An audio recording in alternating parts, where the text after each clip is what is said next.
Здравейте, здравейте всички! Благодаря, благодаря. Вие гледате на Инат. Аз съм Марко Селски, вашия ловец на новини. Ей, гона, вече сме февруари.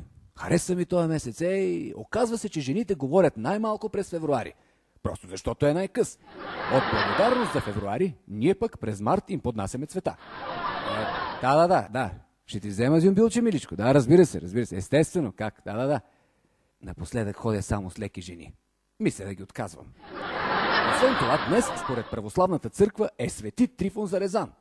Ай на здраве!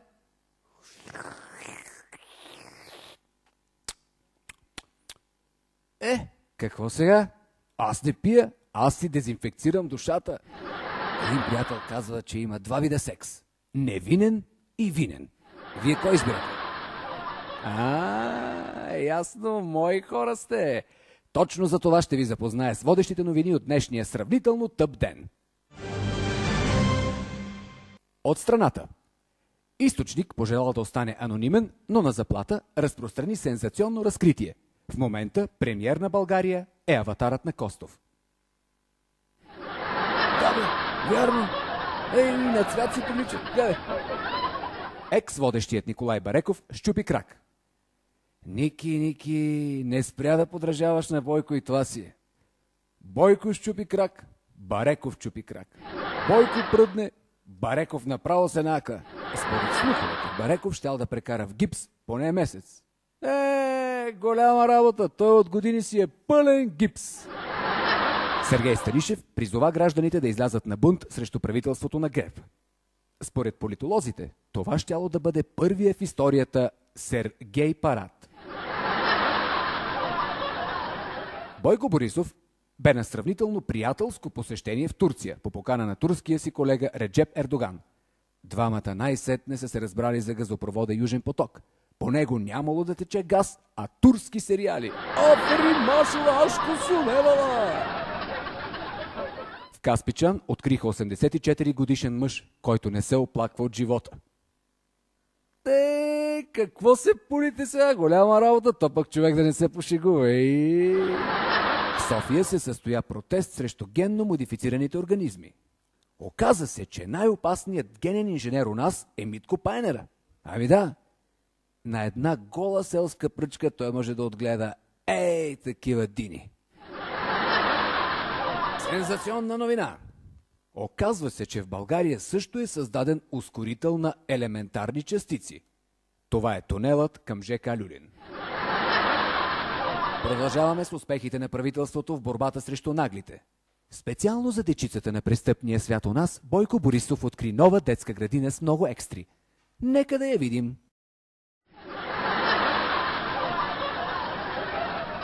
Новините от света. Всяка пета проститутка в Европа била българка или румънка. Браво, бе! Ние да сме дали нещо на света. По-добре всяка пета проститутка българка, отколкото всяка пета българка проститутка. Чакай, май не беше така. Няма значение. Peugeot съобщи, че изтегля 97 000 автомобила от европейския пазар заради проблеми с педала на газта. Така де, никой не иска проблеми с педалите, нали? Любопитна новина от света на науката. Американски учен твърди, че хората мислят по-добре, когато са легнали по гръб. Очаква се до няколко месеца Златка Райкова да постъпи на работа в БАМ.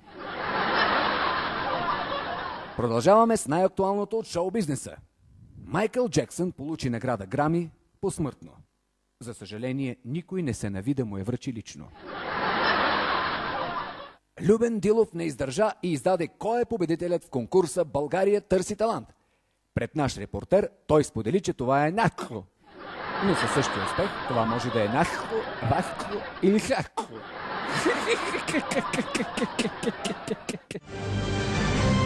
Така, между другото, днес попаднах на най-новото парче на Стоян Роянов, по-известен като Я.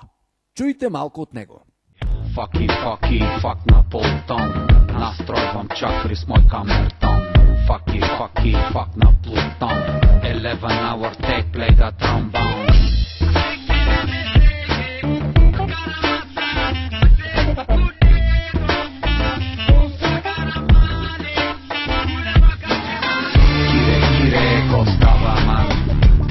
пътя за Копангабан.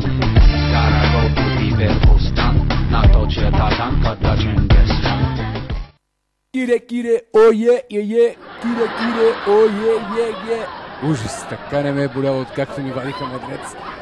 Абе, каква е тая нашата музика, бе, хора? Откакто се появиха уния си кебаната, вече всеки си пее каквото си иска. И този текст ценно го е писал Христо Стоичков. Ще ви цитирам още малко от него. My shit is bigger от на Big Fat Nigga. В смисъл, че моето, така да се каже, ако е по-голямо от това на големия дебел негър. Ей, тук си прав, Стоенчо, наистина си направил голямо ако.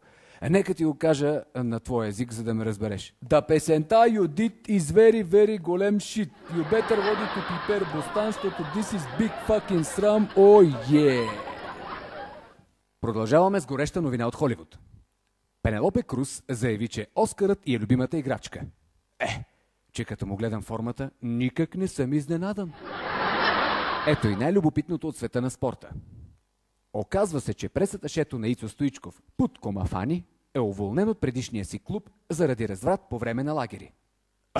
Че то с това име за какво друго да е уволнен? Следва темата на деня. Днес това е призивът на Станишев за бунт срещу правителството на Бойко Борисов.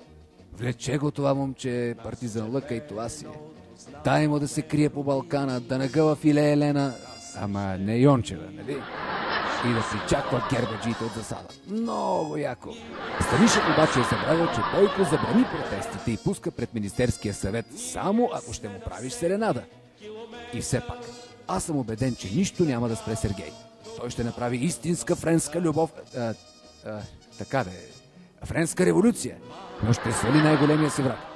Ето как аз лично си представям тази сцена. Сергей води народа.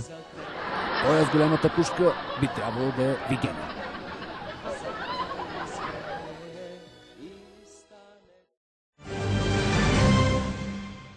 Внимание! Промоция!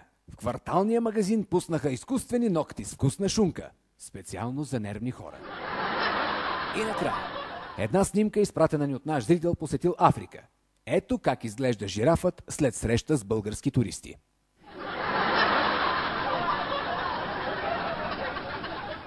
Благодаря за вниманието, благодаря ви. Това беше всичко от кратката емисия на Денис Марк Оселски. Починете си хубаво, защото утре е 2 февруари. Каквото и да значи това.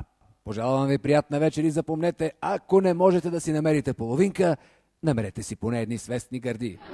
Благодаря ви, довиждане, благодаря всички, благодаря.